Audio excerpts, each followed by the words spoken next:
ఆంగ్ల నూతన సంవత్సరం 2026లో మకర రాశిలో జన్మించిన వాళ్ళకి గ్రహాలు యోగించాలంటే, అదృష్టము ఐశ్వర్యము అందిపుచ్చుకోవాలంటే, శుభము లాభము చేకూరాలంటే ఎలాంటి సులభమైన శక్తివంతమైన పరిహారాలు పాటించాలో నేటి శుభం లాభం అనే శీర్షికన పరిశీలిద్దాం.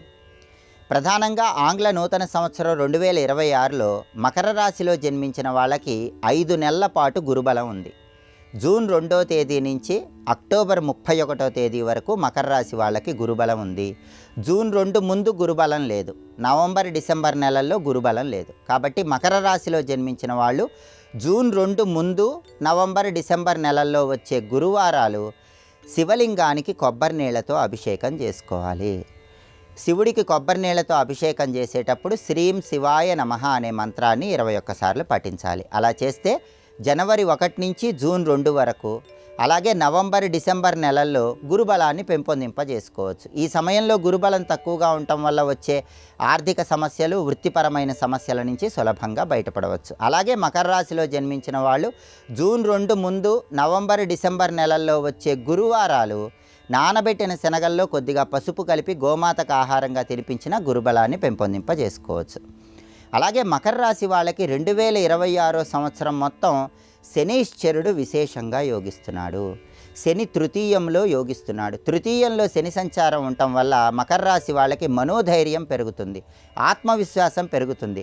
కష్టసాధ్యమైన పనుల్లో కూడా విజయాలు సిద్ధింపజేసుకోవటానికి 3వ స్థానంలో శని సంచారం విశేషంగా యోగిస్తుంది. మిగిలిన గ్రహాల వ్యతిరేకత ఉన్నప్పటికీ తృతీయంలో శని బలీయంగా ఉంటాడని జ్యోతిష శాస్త్ర గ్రంథాల్లో చెప్పారు. కాబట్టి కష్టానికి తగిన ప్రతిఫలం లభిస్తుంది. ఆత్మవిశ్వాసంతో కష్టసాధ్యమైన పనుల్లో కూడా విజయాలు అందిపుచ్చుకోగలుగుతారు. శనీశ్వరుడికి సంబంధించి ఎటువంటి పరిహారాలు పాటించాల్సిన అవసరం లేదు. అయితే మకర రాశి వాళ్ళకి ద్వితీయ స్థానంలో రాహు సంచారం 2026 చివరి వరకు, డిసెంబర్ 5 వరకు వ్యతిరేక ఫలితాలు ఇస్తోంది.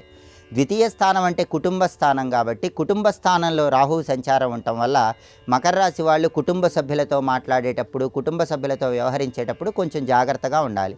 లేకపోతే చిన్న విషయాలకే కుటుంబ సభ్యుల మధ్య విభేదాభిప్రాయాలు కలిగే సూచనలు ఉన్నాయి. ద్వితీయంలో రాహు ఇచ్చే వ్యతిరేక ఫలితాలు పోవాలంటే మకర రాశిలో జన్మించిన వాళ్ళు అమావాస్య తిథి రోజు 1 కేజీ నల్ల ద్రాక్ష, తేనె సీసా ఎవరికైనా దేవాలయ ప్రాంగణంలో దానం ఇవ్వాలి. ఇలా 4 అమావాస్యలు దానం ఇస్తే ద్వితీయంలో రాహు ఇచ్చే వ్యతిరేక ఫలితాలు తొలగిపోతాయి. అలాగే ఈ దానం ఇచ్చుకోలేని వాళ్ళు దానికి ప్రత్యామ్నాయంగా దుమ్ దుర్గాయై నమః అనే మంత్రాన్ని 21 సార్లు పఠించడం ద్వారా కూడా ద్వితీయంలో రాహు ఇచ్చే వ్యతిరేక ఫలితాలు తొలగిపోతాయి.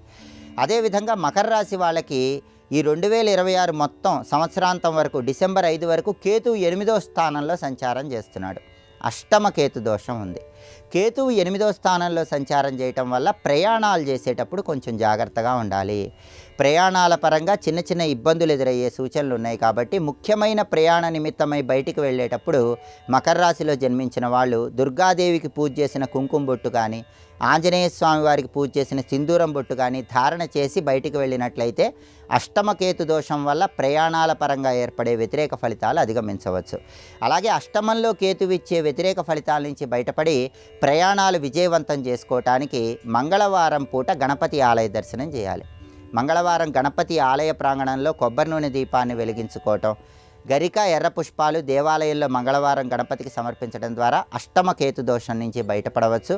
లేదా గృహంలోనైనా గణపతి దగ్గర కొబ్బరి నూనె దీపం వెలిగించుకొని గరిక, ఎర్ర పుష్పాలు సమర్పిస్తే అష్టమ కేతు దోషం నుంచి సులభంగా బయటపడవచ్చు. కాబట్టి మకర రాశిలో జన్మించిన వాళ్ళకి ఆంగ్ల నూతన సంవత్సరంలో 5 నెలల పాటు గురుబలం ఉంది. కాబట్టి మిగిలిన 7 నెలల్లో వచ్చే గురువారాలు గురువుకు సంబంధించిన పరిహారాలు చేసుకోండి. రాహుకేతువుల బలం సంవత్సరాంతం వరకు, డిసెంబర్ 5 వరకు లేదు. కాబట్టి రాహుకేతువులకు సంబంధించిన పరిహారాలు చేసుకోండి. తృతీయంలో శని అద్భుతంగా యోగించడం వల్ల ఎలాంటి సమస్యలు వచ్చినా వాటి నుంచి బయటపడతారు. కాబట్టి శనికి సంబంధించి ఎటువంటి పరిహారాలు అవసరం లేదు. రాహుకేతువుల పరిహారాలు ప్రధానంగా చేసుకోవటం ద్వారా 2026 మొత్తం తొందరగా అదృష్టాన్ని, ఐశ్వర్యాన్ని మకర రాశి వాళ్ళు అందిపుచ్చుకోవచ్చు.